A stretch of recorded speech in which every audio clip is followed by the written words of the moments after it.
안녕하세요. 저는 40대 초반의 지방 사는 여자입니다.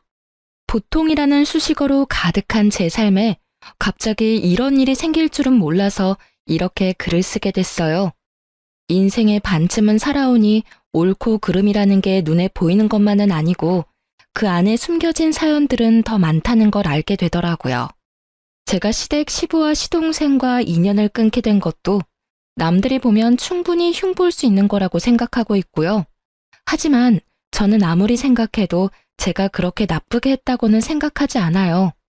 여기 글을 쓰는 것도 정말 제가 잘못했나 싶은 마음이 들어서 다른 사람들의 의견을 들어보고 싶은 마음에 고민하다가 결정하게 된 거거든요. 저와 남편은 대학 동기로 캠퍼스 커플이었어요. 많은 커플들이 사회생활에 들어가면 헤어졌지만 저는 남편과 계속 함께했고 그 덕에 결혼까지 하게 됐죠. 결혼 후 아이를 낳고 둘이 열심히 번 돈으로 지방에 있는 아파트를 자가로 사서 들어갈 정도였으니 저희도 열심히 살아온 것은 틀림이 없었어요.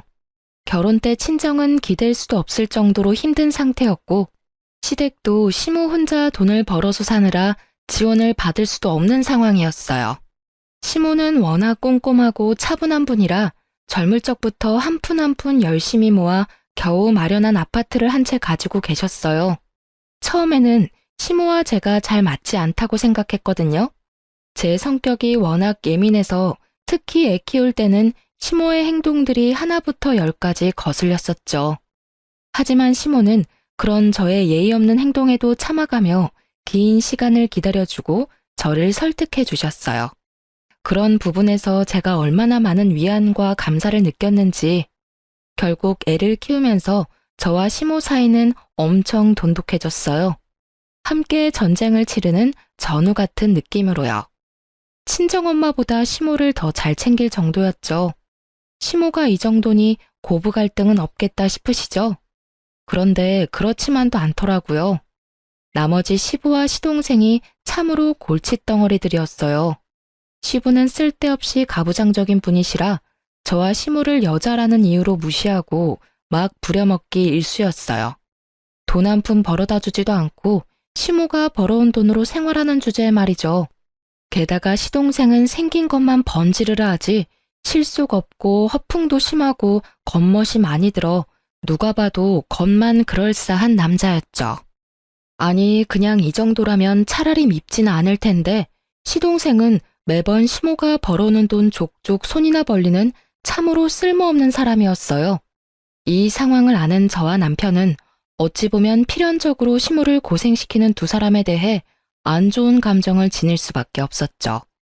솔직히 시모가 없었다면 시댁에 들릴 필요도 없었을 거예요.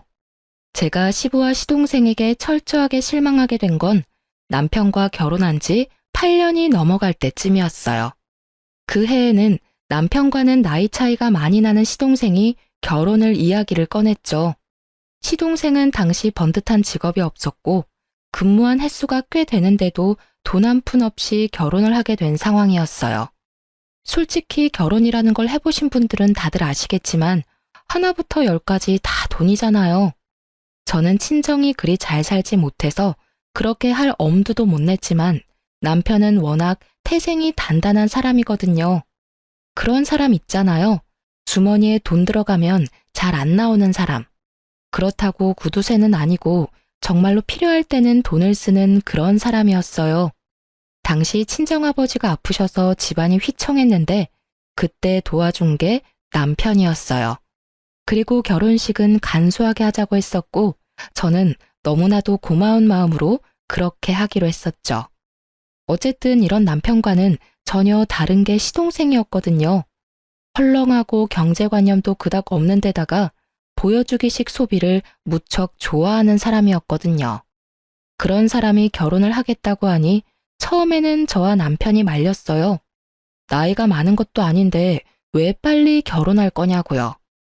그런데 상대방 여자 쪽이 이미 임신을 한 상태라 마냥 기다리라고 할 수도 없는 노릇이었어요. 결국 시동생의 결혼 비용은 결국 시모의 통장에서 모두 다 나가게 되었어요.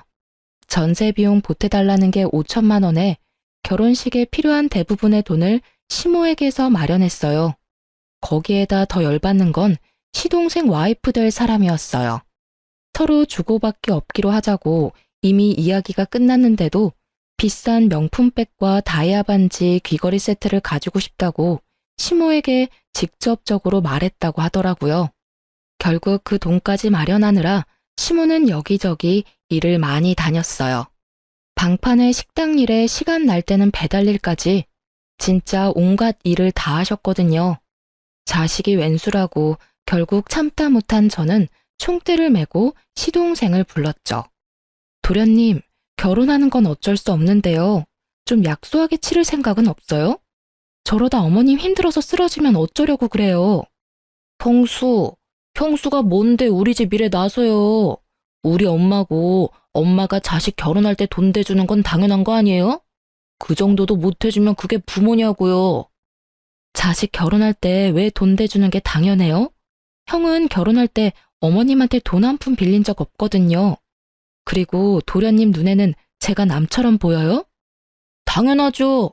형이랑 결혼했다고 제 누나가 되는 건 아니잖아요. 솔직히 가족처럼 굴면서 이렇게 선 넘는 것도 진짜 불쾌하거든요. 나 참 자기가 뭐라도 되는 것 마냥 나서기는 왜 나서? 형수가 나한테 돈 줄 거 아니면 신경 쓰지 마세요. 이야기를 듣는데 뒷골이 팽팽하게 당기더라고요. 살다 이런 싸가지 없는 놈은 처음 봤거든요. 형이랑 결혼했으면 가족이지 가족이 아니라고 말하는 저 말본새부터가 아주 싹수 노란 놈이란 것만은 확신했죠. 저의 이런 참견에도 결국 시모는 과로와 스트레스로 병원 신세를 지게 됐어요. 시모는 예전에 위암을 앓은 적이 있었는데 이번에는 혈액암이 온 것 같다고 하더라고요. 청청병력 같은 소리에 남편과 저는 침울하기만 했어요. 애를 친정에 맡기고 시모의 간병을 하느라 저는 바쁘기만 했고 남편은 그런 저에게 매일 미안하다고만 했어요. 내가 어머님한테 진 마음의 빚이 있어서 이렇게 하는 것뿐이니까 그런 생각하지 말라고 했지만요. 그런데 이 와중에 시동생은 결혼 준비하느라 아주 정신이 없었어요. 아파서 일어나지도 못하는 시모에게 매번 문병 와서는 돈 이야기만 하는 시동생을 보며 한 대 쥐어받고 싶다는 생각을 할 때 시부에게서 전화가 왔어요. 넌 시어머니가 없으면 네가 와서 시아버지 밥상 차려줄 생각을 해야지. 어디서 뭘 하고 있는 거야? 배고프니까 당장 들어와서 밥 차려라. 소리를 들어보니 술 한 잔 걸쳤더라고요. 저는 시부에 대한 마음이 별로 좋질 않았어요. 시모가 예전부터 일도 하지 않고 집에서 밥만 축내는 시부를 견디기 힘들어했다는 걸 알고 있었거든요. 제 눈에는 시부도 시모가 병에 걸린 원인균처럼 보였죠. 저는 시모 간병 때문에 바쁘고 갈 생각도 없으니 시부 집 근처에 있는 도시락 가게에 전화해서 도시락을 시켰어요. 그것도 제 나름의 성의였다고 생각하거든요. 못 본 척 안 한 것도 용하다고 생각하는데 시부가 전화가 왔더라고요. 너 이딴 걸 지금 밥이라고 시켰어? 이런 맛없고 성의 없는 음식을 누가 먹어? 당장 와서 밥 차려. 네가 시모가 없으니까 시아버지 머리 꼭대기까지 올라오려고 지랄 떨지. 어디 한판 해볼래? 형수, 저도 집에 있는데 와서 저랑 여자친구 밥도 좀 차려주세요. 우리 밥도 못 먹고 배고프거든요. 우리 애도 오늘 뱃속에서 배 굶고 있을 텐데. 시부 옆에서 시동생까지 이딴 소리 짓거리니 저는 열이 받아서 알겠다고 전화를 끊고 김밥 3줄을 시켜줬어요. 안 시켜준 건 아니니 알아서들 배는 채우겠죠. 김밥 도착하고 전화가 또 오더군요. 전화를 받았더니 이번에는 시동생의 역정내는 소리가 들렸어요. 그런데 이번에는 저도 가만히 안 있었어요. 형수, 지금 사람이 몇 명인데 꼴랑 김밥 3줄이에요? 그리고 임신한 사람 있는 거 뻔히 알면서 이런 음식 해주면 기분이 좋아요? 상식이 없는 거야, 정신이 없는 거야? 뭐? 상식? 너 그리고 왜 나한테 반말이야, 이 미친 도련님아. 내가 분명 지금 정신이 없다고 말했지? 도련님이 저번에 나한테 저는 가족이 아니라면서. 그런데 밥은 왜 저한테 얻어먹으려고 지랄인데? 그리고 가족 중에 멀쩡하게 돈 잘 벌고 있는 남편 제외하고는 아무도 어머님 간병을 안 해서 아무 관계도 없는 내가 대신해서 간병 중이잖아. 그러면 도련님이 나한테 간병비 갖다 바쳐도 모자란 거지. 어딜 밥을 내놓으라 명령질이야? 아니요. 그럼 며느리가 돼서 시어머니 간병도 안 하려고 했어요? 그건 당연한 거지. 돈을 주고 말고 할 것도 없이. 아니, 뭐, 엄마가 나 때문에 병 걸린 것도 아니고, 왜 갑자기 화살을 나한테 돌려요? 그럼 옆에 있는 분한테 간병하라고 하시면 되잖아. 곧 며느리 될 건데. 다이아 반지 세트랑 명품 가방까지 받았으면 할 도리는 다 하고 보내드려야 맞지 않나? 그리고 도련님, 네가 지금 돈 한 푼 없이 장가 간다고 해서 어머님이 그 돈 마련하느라 과로해서 지금 암 재발한 거라고 난 생각하거든요? 도련님이 인간으로 태어났으면 어머님한테 이러면 안 되지. 그걸 왜 저한테 화내냐고요. 밥 한 번 해달라고 했다고 완전 사람 쓰레기로 몰아버리네. 됐어요. 밥 해주기 싫으면 해주지 마요. 우리가 돈이 없는 것도 아니고. 결국 저의 지랄 같은 말에 시동생은 전화를 끊더군요. 그리고는 형한테 전화를 했었나 봐요. 물론 형님한테 한 번 더 혼났지만요. 병원에 온 남편이 이야기하더라고요. 미친놈이 너 어머니 간병하는 거 뻔히 알고도 집에 밥하러 오라고 했다는데 그게 정말이냐고요. 그래서 시부랑 쌍으로 그 지랄했다고 했더니 욕을 한 사발 더 해줄 걸 그랬다고 하더라고요. 그러면서 여전히 상태가 위중한 시모의 모습에 남편은 눈물만 흘렸죠. 그리고 그날 이후 한 달도 지나지 않아 시모가 돌아가셨어요. 그런데 시모 사망일에 더 빡친 일이 있었어요. 시동생이 저에게 슬쩍 오더니 말하더라고요. 형수, 엄마 재산 나누는 거에 대해서 형이랑 이야기 좀 했어요? 형 성격 뻔히, 아니, 저한테 와서 돈 이야기 묻는 거 보면 이 싹수노란 인간 말종이 사람처럼 안 보입디다. 어머니 돌아가신 지 몇 시간이나 됐다고 돈 이야기를 꺼내요. 도련님이 돈이 급한 건 알겠는데 돌아가신 어머님 등골까지 빼먹으려고 하는 그 행동이 진짜 인간이 할 수 있는 행동이에요? 열받은 제가 시동생에게 소리치자 시동생은 도리어 저에게 한 소리 퍼부으려고 얼굴을 귀신같이 일그러뜨리더라고요. 저도 지지는 않을 생각으로 눈 부릅뜨고 있었는데 결국은 주위에서 시동생을 보며 수군거리자 입을 꽉 닫더군요. 그 길로 시모 보내는 길 내내 썩은 표정 지어서 저는 또 열이 받았어요. 가는 길도 불편하게 만들어 제 마음까지 아팠으니까요. 이 일을 계기로 저는 저 인간들과 상종도 하지 말아야지 생각했어요. 물론 지켜지지 못했지만요. 저는 시모가 돌아가시면 재산 정리가 깨끗하게 될 거라고 생각했어요. 유산이라고 해봐야 아파트와 통장, 보험금 뿐이었으니까요. 그런데 그게 생각 외로 복잡하게 돌아가는 일이 생겼어요. 시모 명의로 된 아파트에 담보대출이 설정되어 있더라고요. 일단 아파트가 남편 앞으로 상속은 되는데 온전히 아파트로 받으려면 그 돈을 갚아야 하더라고요. 그 돈을 못 갚으면 아파트를 팔아서 그 대출금을 마련해야 하는 거고요. 아파트는 6억이 좀 안 되는데 대출은 2억 7천 정도였어요. 거의 반값이었죠. 남편과 저는 시모가 이 큰 돈을 어디에 썼나 싶더라고요. 그 와중에 시동생은 아파트 빨리 팔고 자기 몫으로 반을 달라고 아우성이었고요. 남편은 일단 그 내역이 뭔지 모르고 시모가 급히 돈이 필요해서 썼을 거라고 잠정적으로 생각하고 시동생에게 딱 절반씩 나누자고 했죠. 그런데 그때 시부가 굉장히 뺀질거리면서 나서더라고요. 나도 오랫동안 같이 살았으니 그 돈에 권리가 있는 거 아니냐? 젊은 것들이 뻔뻔하게 어른을 빼놓고 이야기하는 건 좀 아니지. 재산은 나 포함해서 셋이서 나눠야지. 시부의 그 말에 남편이 코웃음 치며 말하더라고요. 진짜 남편도 아니면서 무슨 권리로 그런 이야기를 합니까?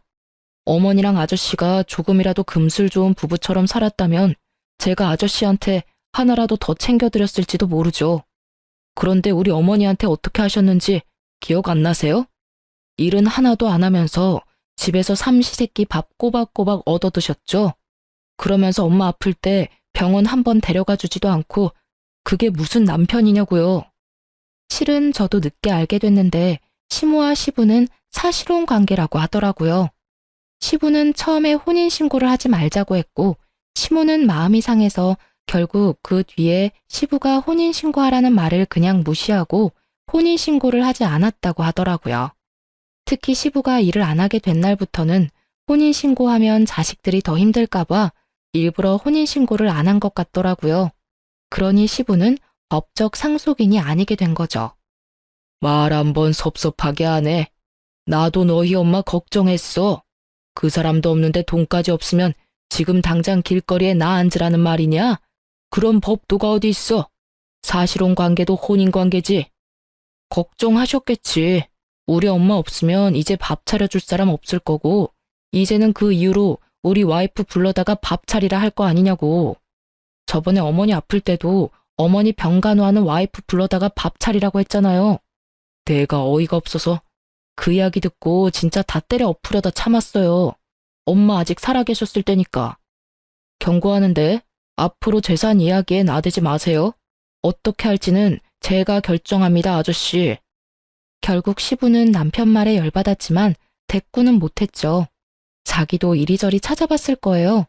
사실혼 관계라는 것만으로는 아무것도 받을 수 있는 게 없다는 걸 알았겠죠. 시부는 남편과 대화가 통하지 않으니 시동생을 이용하려 하더군요. 며칠 뒤 부동산에서 연락이 왔어요. 동생분이 너무 재촉하는 바람에 이쪽도 곤란한데 금매라면 더 싸게 내놓을 생각 없냐고요. 저와 남편은 그때 시모 유품을 정리 중이었거든요. 남길 만한 추억이 되는 물건이나 물려받을 만한 귀중품을 제외하고는 다 버릴 생각으로 정리 중이었는데 그 전화가 오니 남편은 화가 나서 시동생을 불렀어요. 그리고 그때 시모의 화장대 아래에서 대량의 장부가 나왔어요. 그걸 확인하니 시모가 써둔 가계부였어요. 그 꼼꼼한 성격만큼 10원짜리 하나까지 내역이 싹 다 적혀 있더라고요. 그리고 그걸 보다가 아파트 담보대출이 왜 생긴 건지를 알았어요. 시모가 둘째에게 대출해주고 차용증 받아놓은 게 있더라고요. 결국 남편 극대노해서 시동생 오자마자 난리쳤어요. 야, 너 이거 뭐야?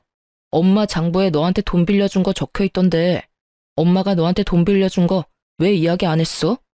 너 우리가 이거 못 찾았으면 돈 받을 때까지 거짓말할 작정이었어? 형, 봤어?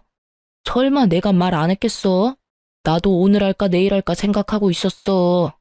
뭐 형이 먼저 알게 됐으니까 말할 것도 줄었네. 돈이 좀 필요했는데 아버지가 아파트 담보대출 받으면 된다고 가르쳐줘서 엄마한테 부탁했지. 그 이야기를 듣는 동안 남편의 흥분한 얼굴이 냉정하게 가라앉는 걸 봤어요. 아, 정말 화가 엄청 났구나 싶었죠. 그래서 제가 물었죠. 그러면 도련님, 그 대출금은 어디에 쓰신 거예요? 개인이 빌리기에는 큰 돈이고 그렇다고 도련님이 집을 가지고 계신 것도 아니고. 전세금마저 시모에게 빌릴 정도면 집이 없다는 생각이 들어서 물어봤는데 돌아오는 대답에 저와 남편은 벙쪘어요. 아, 그거요? 재개발되는 곳 있는데 거기 건물이 5억짜리거든요? 근데 재개발되면 금액이 엄청 뛸 거잖아요. 그거 생각하고 빌린 거고 아직 잘 갖고 있어요. 5억짜리 집에 2억 7천을 빌렸으면 나머지 금액은 도련님 돈인 거네요? 그쵸. 그것도 은행에서 빌려서 지금 원금이랑 이자만 거의 200만 원 넘게 나와요. 솔직히 이번에 아파트 팔고 자동으로 갚으면 내야 할 대출금도 줄어드니까 저도 좋죠. 실실 쪼개며 말하는 시동생에게 남편이 결국 참지 못하고 버럭 화를 냈어요. 야, 그걸 자랑이라고. 너 장부에 어머니가 너한테 돈 빌려준 게 얼마인지나 알아? 대출금만 차용증이 있을 뿐이고 그 이후로 네가 매달 2, 30씩 야금야금 가져간 것까지 계산하면 장난 아니거든? 그런데 너 처음에 시치미 떼고 아파트 처분하고 3억 절반으로 나누자고 했지? 가만 보니까 내가 몰랐으면 너 그 돈 다 꿀꺽할 셈이었네? 네가 아파트 대출금 싹 다 가져갔으니까 넌 아파트 처분하고 남은 돈에 아무런 권한 없는 거 알지? 지금 네가 이 아파트 처분과 관련한 돈 중에 주장할 수 있는 금액은 2천만 원이 다야. 그러니까 나머지 금액은 내가 다 가져가도 할 말 없지? 그런 게 어딨어. 나도 엄마 아들이고 유산 주장할 수 있지. 그리고 엄마가 나한테 돈 빌려줬다는 거 어차피 차용증 없으면 다 필요 없는 거 아니야? 떡하니 있는 차용증을 없는 셈 치자는 거냐? 너 미쳤지? 이거 봐. 차용증을 적어놨네. 네가 지장까지 딱 찍어서. 확인이 왜 안 되겠냐고 이 모자란 놈아. 아이고 저것도 아들이라고 큰 돈 빌려주고 죽기 직전까지 일하러 다닌 어머니 생각하면 너한테 돈 한 푼도 주기 싫으니까 앞으로 내 앞에서 유산 이야기 꺼내지도 마. 내가 법적으로 정확하게 반으로 나눠서 줄 거니까. 이악 물고 말하는 남편에게 시동생도 누나를 부라리더라고요. 형이 무슨 자격으로 그딴 말 하는데? 나도 엄마 아들이라고. 엄마가 나 얼마나 아꼈는지 몰라서 그래? 그래, 많이 아끼셨지. 막내라고 아주 오냐오냐 했더니 네가 이렇게 미친놈처럼 위아래도 모르고 똥인지 된장인지도 찍어 먹지 않으면 모를 놈으로 자랐지. 네가 언제부터 엄마 그렇게 생각했어? 여자 임신시켜가지고 결혼하는 주제에 엄마한테 전세금이며 예물비며 싹 다 받아가고는 아픈 엄마 병원에 있는 동안에도 병가는 우리 와이프한테 다 맡겨놓고 여친이랑 룰루랄라 잘 놀았더라. 아, 그러고 보니 전세금도 있네? 엄마가 전세금 빌려주기로 했다면서? 2천만 원 가져가고 나머지 3천만 원은 나한테 빌릴래? 나는 엄마랑 다르게 이자 꼬박꼬박 받을 건데 괜찮으면 그렇게 하고. 예물비는 네가 알아서 마련해. 대출금도 반으로 줄 텐데 알아서 잘할 수 있겠지. 너 앞으로 돈 이야기 내 앞에서 하면 진짜 호적 파버릴 거야. 그리고 이 집 팔리면 바로 짐 뺄 수 있도록 짐 챙겨놔. 결국 저희는 시모 물건을 챙겨 집으로 돌아왔어요. 집으로 돌아오는 차 안에서 남편이 그러더군요. 슬퍼해도 모자랄 시간에 저런 것들 상대하고 있으니 지금 자기가 뭐 하는 건지 모르겠다고요. 엄마 가는 길에 자식들끼리 싸우는 모습 보이기 싫은데 진짜 생각 없이 사는 저 사람들 때문에 죽겠다고 말이죠. 결국 남편은 결정했어요. 집안의 돈 정리, 관계 정리 싹 다 깨끗하게 해버리기로요. 그렇게 시모 사후에 남편은 법적으로 아무런 문제 없도록 하나부터 10까지 정리하기 시작했어요. 시모 앞으로 된 재산은 아파트와 생명보험금이 2억 정도 있더군요. 보험금이 있다는 걸 알게 된 시동생은 또 급하게 찾아와 남편에게 말하더라고요. 엄마 생명보험금은 나한테도 받을 자격 있잖아. 반은 줘야지. 나 요새 돈 없어서 힘들다고. 너 아파트 대출금 없어져서 이제 좀 살만하지 않냐? 그거만 없어도 대출금 절반으로 줄어들 텐데 왜 그렇게 앓는 소리야? 대출금 줄어든 대신에 전세금이랑 예물비 때문에 또 돈 빌렸어. 자기가 쪼들리니 계속 재촉하더라고요. 남편이 계속 재촉하니 어쩔 수 없이 보험을 확인했죠. 그런데 시모가 죽기 직전에 생명보험금 수익자를 법정 상속인에서 제 이름으로 바꿔놨더라고요. 저도 제 이름이 나오니 뜬금없이 깜짝 놀랐죠. 뭐가 잘못된 것 같아서 수익자가 언제 누구에 의해 변경되었는지 확인해봤거든요. 바로 시모가 본인 담당하는 보험 설계사를 직접 만나서 변경했다고 하더라고요. 어찌됐든 보험금 2억 원이 제 손에 들어오게 됐어요. 그 이야기를 들은 시동생이 완전 발광하더라고요. 이게 뭐예요? 왜 우리 엄마가 생판 남인 형수한테 보험금을 남기냐고요? 뭐 잘못된 거 아니에요? 아들이 둘이나 있는데 굳이 며느리로 할 필요도 없었잖아요. 이거 혹시 형수가 엄마 꼬셔서 수익자 변경한 거 아니냐고요? 엄마 옆에서 알랑방구 떨면서 들러붙어 있을 때부터 알아봤어야 하는데 네 형수한테 그게 무슨 말버릇이야? 어머니 보험 설계사가 네가 돈을 마구잡이로 쓰는 바람에 어머니가 직접 수익자 변경했다더라. 네가 그렇게 못 믿겠으면 내가 보험 설계사한테 전화해서 왜 수익자가 변경됐는지 물어보자. 남편은 바로 보험 설계사에게 전화했어요. 네, 안녕하세요. 수익자 변경한 것 때문에 제 동생이 의문점이 있다고 해서 연락드렸어요.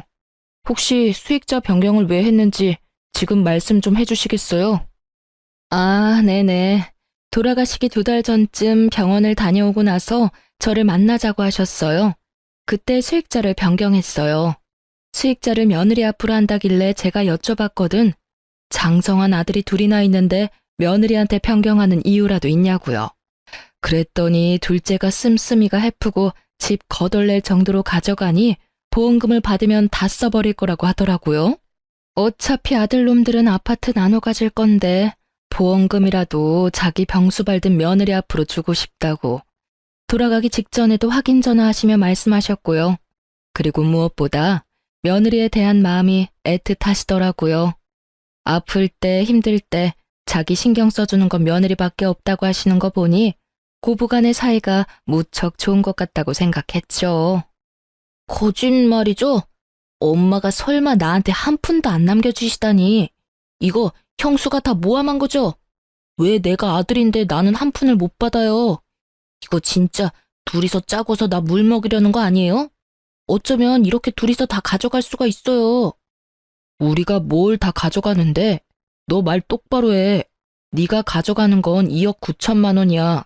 그것만 해도 크다고 생각하는데 뭐가 하나도 없냐고. 너 그 돈 묶여 있었으니까 별 생각 없지? 그게 엄마 돈이라는 생각도 없고. 네가 이러니까 보험금 수익자를 변경하신 거지. 그러니까 왜 그렇게 되냐고요. 아파트 담보대출은 이미 끝난 건이잖아요. 보험금은 다르죠. 엄마가 넣은 보험금을 왜 며느리인 형수가 가져가요? 형수가 받을 거면 제 와이프도 받아야 되는 거지. 이거 명백한 차별이고 문제 있는 사항이라고요. 나 진짜 이런 식이면 고소할 거예요. 하세요. 도련님 마음대로 한번 해보시라고요. 도련님이 어머님한테 어떻게 한 건지 가슴에 손을 얹고 생각해 봐요. 어머님이 정 떨어지는 것도 당연하지 않을까 싶은데 그걸 도련님만 모르고 계시네요.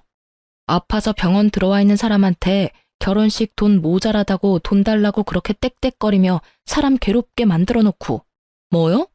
도련님 여자친구한테 보험금 주고 싶었으면 여자친구한테 엄마 병간호나 좀 해주라고 하지 그랬어요. 그랬으면 저 혼자 가져갈 일도 없었을 텐데.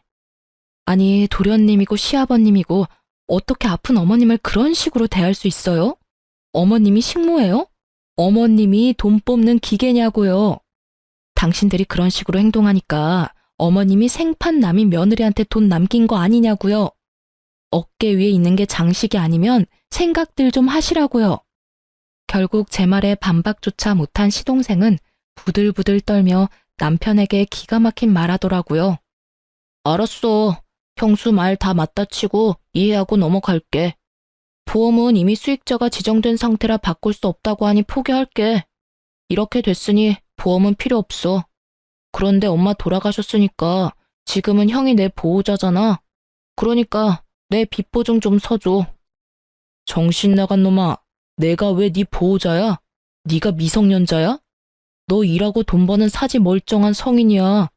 나는 빚보증 같은 거 서줄 생각 없어.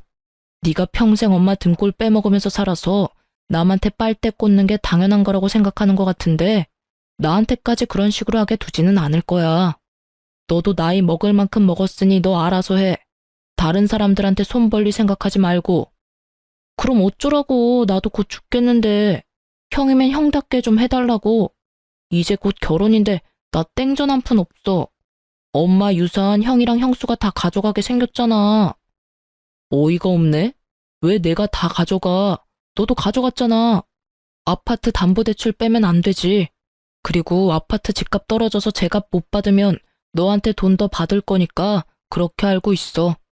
그리고 우리가 그때 생각하지는 못했는데 어머니 아파트 상속받으면서 내야 하는 상속세, 증여세 같은 거는 정확히 반 나눠서 낼 거니까 그렇게 알고 있어. 네가 가져갈 돈이 있으려나 모르겠네. 세금은 다 나눠서 내야 하니까. 세금 이야기까지 꺼내니 갑자기 시동생 입이 꽉 다물어지더라고요. 거기까지는 생각도 못한 것 같더라고요. 그저 자시 앞일에만 급급해가지고 어떻게든 시모의 유산을 가지고 가려던 것 같았는데 제대로 되지 않아 짜증을 냈어요. 솔직히 이쪽도 이쪽대로 화는 났죠. 어디 형한테 빚보증을 서달라는 말을 해요? 남편 같은 사람에게 그런 말은 인연 끊자고 하는 말과 다를 바가 없거든요. 결국 시동생에게는 따로 주어질 유산이 더는 없었어요. 그렇게 남편은 집 팔리기 전에 짐이나 싸서 신혼집으로 가라고 했죠. 신혼집이 제대로 계약이 됐는지는 모르겠지만요. 그리고 이 모든 이야기를 곁에서 보고 듣던 시부는 남편 말에 고개만 끄덕이고 있더라고요. 평소 같으면 소리를 치며 아버지 행세했을 사람이 웬일로 조용한 듯 있나 싶었더니 이미 집안의 실질적인 상속권자가 남편이라는 걸 알고 나서는 눈치를 보는 것 같더라고요. 혼인신고가 되어 있지 않은 사실혼 관계라면 집안에 상속받은 자식들이 정을 봐서라도 돈을 조금이라도 해주면 다행인 거고, 안 해줘도 법적으로 문제될 건 없는 상황이었거든요. 그러면 나는 이제 어디서 살아야 하냐? 너희 집에 들어가서 사는 건 안 되겠지? 그럼 너희가 돈을 조금이라도 나눠주면 내가 집 하나 얻어서 조용히 살아도 되는데 말이다. 네 엄마랑 오래 산 것도 있고 그간의 정이 있으니 나한테도 어느 정도는 줘야 되지 않겠냐? 저번에도 말했지만 아저씨가 엄마랑 살면서 뭘 해주셨는데요? 저는 처음부터 엄마랑 아저씨 같이 사는 거 반대였어요. 그리고 아저씨가 엄마랑 같이 살자마자 일 그만뒀을 때는 진짜 엄마만 아니면 쫓아내고 싶었고요. 이야기해 보세요. 엄마랑 살면서 엄마한테 잘해준 거 하나라도 있으세요? 엄마가 해주는 따뜻한 밥 얻어먹으면서 잘 살았으니 앞으로는 알아서 돈 벌어서 사세요. 남한테 빌붙어서 살아보려는 생각은 하지 마시고요. 그래도 내가 너희 엄마랑 이렇게 길게 살았는데 아무것도 없이 나가면 사람들이 너를 얼마나 모질다고 욕하겠냐. 그런 소리는 안 듣도록 해야지. 저 그런 거 신경 안 쓰는 놈이거든요. 그래도 어머니랑 산 정을 봐서라도 제가 지분해드릴게요. 전세 하나 얻어드릴 건데 그 전세 계약자는 제 이름으로 할 거예요. 딱 거기까지만 해줄 거고 원룸으로 얻어줄 겁니다. 거기에 나오는 공과금은 다 아저씨가 내시고 저한테 연락 오는 순간 계약 해지하거나 종료시켜버릴 거니까 알아서 잘 내세요. 제 입장에서도 많이 양보한 거라고 생각한 건데 이것도 싫으시면 그냥 관두셔도 됩니다. 그 말에 시부가 괜히 궁시렁대더라고요. 아니, 그래도 사람 살 수 있을 정도로는 해줘야지. 그리고 너무 그렇게 빡빡하게 굴면. 싫으시면 지금 이야기하세요. 저는 어차피 아저씨도 사람들 눈도 신경 안 쓴다니까요. 그럼 하지 말까요? 아니야. 그것도 감사하게 받아야지. 그런데 나가는데 뭐 이삽이라도 좀 줘야지. 그 말에 남편이 열받아서 시부에게 소리치더라고요. 그 시간에 나가서 일자리나 알아보시라고요. 15년을 남한테 얻어먹고 사니까 이제는 아예 일도 하기 싫으세요? 아니면 이삽이 줄 테니까 집도 없던 일로 하실래요? 결국 시부는 깨갱하고는 남편에게 아무 말도 못하더라고요. 그렇게 가부장적으로 굴며 자기가 윗사람이라며 거들먹거리던 시부는 낙동강 오리알 신세가 되고 말았죠. 솔직히 이렇게 될 줄 알았어요. 처음부터 시모에게 잘해주었다면 남편은 분명히 시부를 극진히 대접해줬을 겁니다. 돈이 아무리 들어도 사이좋은 부부처럼 보이기만 했더라면, 술 먹고 매번 행패 부리고 시모를 식모처럼 부리지 않았더라면 최소한의 생계는 유지할 수 있도록 해줬겠죠. 본인 인생 지옥길에 들어선 줄도 모르고 시모 돌아가실 때까지 잘난 척 거들먹거리며 행패 부리던 시부는 결국 이렇게 인생 말년에 혼자 호래비 신세를 면치 못하게 됐어요. 게다가 그렇게 사이가 좋던 시동생도 시부를 못 본 척하는 바람에 시부는 더 괴로워하는 것 같더라고요. 자기가 뿌린 씨앗, 자기가 거둔 거죠. 결국 이때 이후로 남편은 일사천리로 상속과 관련한 일들, 시모의 사망과 관련된 일들을 모두 정리했어요. 그리고 시동생이며 시부 얼굴은 보고 싶지도 않다고 하며 이야기가 나올 때마다 치를 떨었죠. 그래도 어머니 생각이 많이 났는지 납골 땅은 자주 들르더라고요. 그렇게 조금씩 시모의 빈자리가 차츰차츰 메워질 때쯤 시동생이 매우 급한 일로 저희 집을 찾아왔더라고요. 남편이 정말 싫어하는 얼굴을 했지만 결국에는 집 안으로 들여 이야기라도 들어보자고 했어요. 형, 진짜로 좀 도와줘.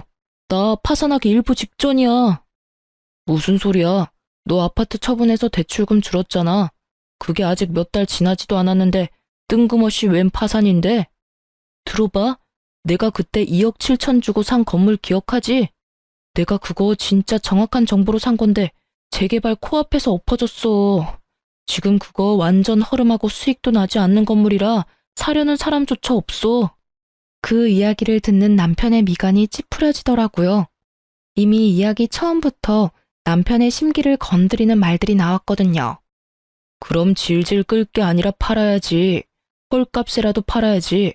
본전 보고 판다는 생각을 하니까 대출 원금의 이자까지 아직 나가고 있는 거 아니야. 나도 그 생각했지. 팔려고 했는데 산다고 전화 온 사람들 전부 다 가격을 완전 후려쳐서 부르는 거야. 본전은 못 돼도 어느 정도 선이라는 게 있잖아. 근데 반값 이하로 부른다니까? 지금 그 건물에 들어간 대출 원금보다 싸게 부르면 내가 불이익이잖아. 그래서 팔지도 못해.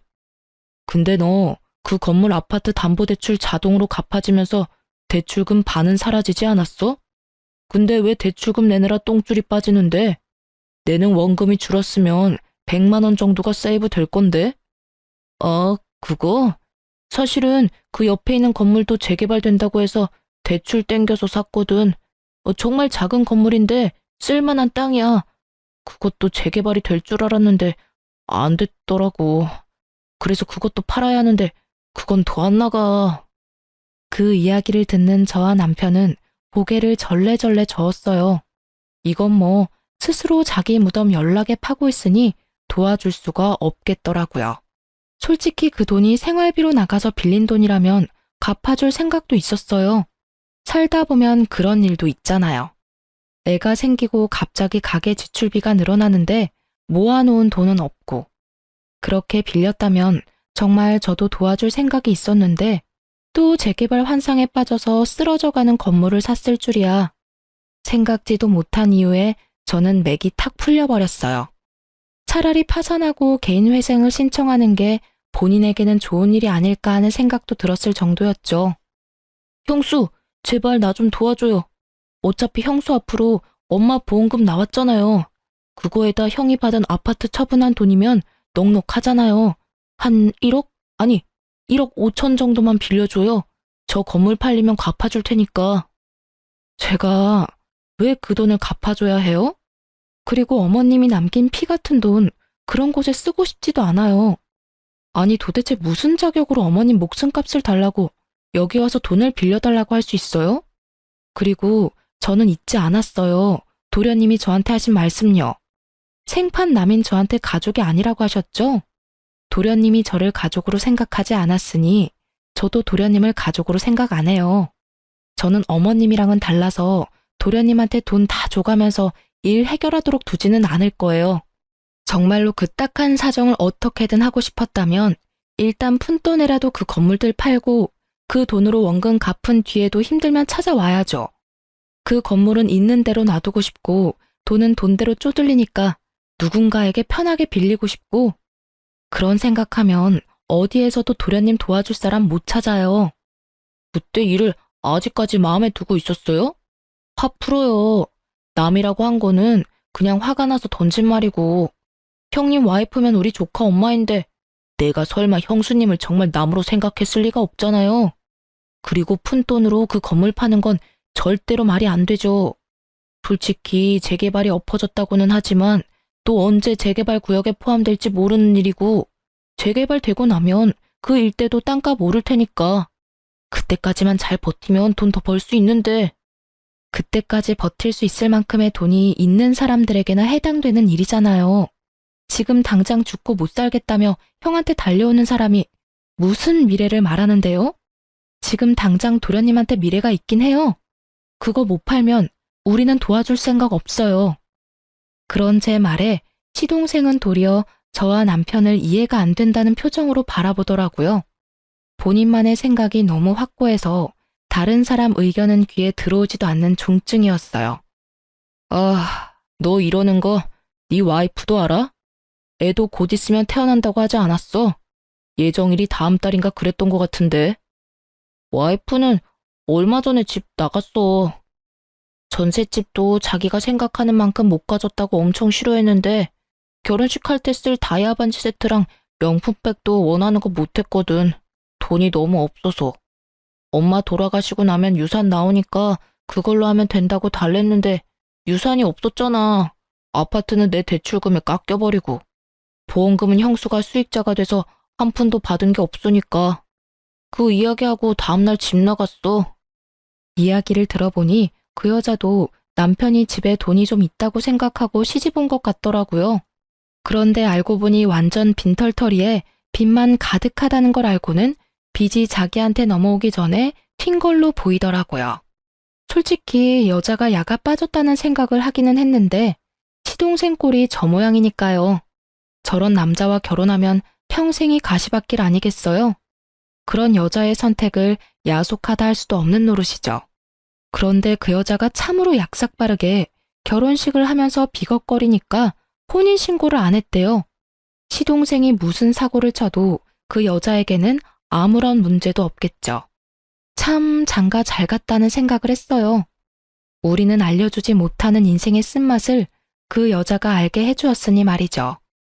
큰 인생 경험을 한 시동생이었지만 결국 그런 큰일에도 크게 변함은 없었습니다. 그리고 시동생의 이야기를 들은 저희는 시동생을 도와주지 않았어요. 우리가 도와주지 않더라도 그 건물들을 처분하면 살 길이 나오니까요. 그런데 결국에는 시동생이 그 돈을 다 못 갚아서 전부 경매로 넘어갔고 결국 파산 신청에 들어갔다고 하더라고요. 나중에 알고 보니 전세금의 카드빚까지 상당했다고 하더라고요. 그 카드빚은 거의 대부분이 그 여자에게 쓴 것들이었고요. 그런 시동생이 집까지 잃고 간 곳이 어디인지 아세요? 바로 남편 명의로 남편이 계약해준 시부의 전셋집이었답니다. 집주인이 연락 왔었거든요. 계약했을 때는 한 사람이었는데 왜 두 사람이 사냐고 말이죠. 남편은 그분 아들이니 크게 걱정 안 해도 되고 문제가 생기면 연락만 달라고 했죠. 남편이 신경 쓰여 하길래 제가 근처 한번 가서 확인해 봤거든요. 두 사람이 어떻게 지내는지. 시부는 시모 살았을 적에는 빳빳하게 다린 셔츠와 바지를 입고 동네에 돌아다니며 사장 소리 들으면서 떵떵거리며 지냈거든요. 그런데 지금은 다림질은커녕 빨래도 제때 못해서 호레비 냄새 나는 몰골로 동네 돌아다니며 여기저기 돈 되는 일 받아서 하고 있더라고요. 그렇게 사이좋던 시동생은 그 집에 들어가서는 시부부터 쫓아내려고 안달이 났다고 주변에서 전하더라고요. 시부 인생도 참으로 딱했어요. 시모와 남편에게 강압적으로 굴더니 결국에는 끈떨어진 뒤움박 신세가 됐잖아요. 이래서 있을 때 잘하라는 말이 생긴 것 같아요. 저와 남편, 시모에게 조금이라도 잘해줬으면 저와 남편이 두 사람을 그렇게 보내지는 않았을 거예요. 그리고 시모도 수익자를 며느리인 저로 변경할 일도 없었겠죠. 결국은 자신들의 행동에 대한 대가를 고스란히 치르게 된 걸 보니 인과응보라는 말이 저절로 생각났어요. 스스로 열심히 지옥길 걸어가는 걸 충분히 옆에서 말렸음에도 역시나 포기하지 못하는 걸 보니 앞으로도 우리 부부와 만날 일은 없을 것 같아요. 그렇지만 시모의 마음을 생각하면 지금이라도 시동생과 시부가 제정신을 차려줬으면 싶어요. 긴 글을 쓰면서 참 많은 생각을 했어요. 특히 돌아가신 시모 생각이 가장 많이 났죠. 그분이 있었을 때 제가 해야 했었을 일들, 잘못된 걸 바로 잡기 위해 제가 할 수 있었을 일들을 생각하며 후회하게 되네요. 그러니 글을 읽고 계시는 분들, 있을 때 잘하라는 말이 괜히 있는 게 아니더라고요. 마음을 다하고 절대 나중에 후회하지 마세요. 시동생과 시부를 보면 그게 딱 와닿아요. 앞으로도 후회 없이 열심히 하루를 살아갈 거예요. 긴 글 읽어주셔서 너무나 감사합니다. 모든 이들의 앞날에 축복이 깃들기를 바라며 이 글을 마치겠습니다.